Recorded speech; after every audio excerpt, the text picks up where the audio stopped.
तुळजाभवानी मंदिरात देवीला अभिषेक घालण्यासाठी व सिंहासन पूजेसाठी मर्यादा घालून दिल्या आहेत. सकाळच्या सत्रात 5 ऐवजी 6 सिंहासन पूजा झाल्याचे उघडकीस आले. यावरून मंदिर प्रशासनाने कठोर भूमिका घेत 6वी अनधिकृत पूजा करणाऱ्या पुजाऱ्यावर 5 वर्षांसाठी मंदिर प्रवेश बंदी घातली आहे.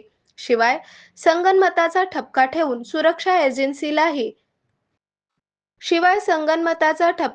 सुरक्षा एजन्सीलाही 1 लाखाचा दंड केला आहे. तुळजाभवानी मंदिरात मूर्ती संवर्धनाच्या उद्देशाने पुरातत्व विभागाच्या सूचनेनुसार मर्यादित अभिषेक व सिंहासन पूजा करण्यात येतात. दररोज सकाळी 6 ते 10 या वेळेत 5 सिंहासन पूजा व उर्वरित अभिषेक पूजा केल्या जातात. तर सायंकाळी 7 ते 9 या वेळेत 2 सिंहासन पूजा व उर्वरित अभिषेक असा पूजेचा नित्यक्रम चालतो.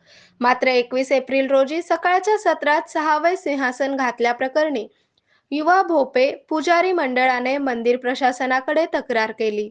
सुरक्षा एजन्सीच्या कर्मचाऱ्यांनी दाखवलेल्या निष्काळजीपणामुळे एजन्सीला 1 लाख रुपयांचा दंड व सिंहासन पावतीचे 1100 रुपये भरण्याचे आदेश दिले आहेत.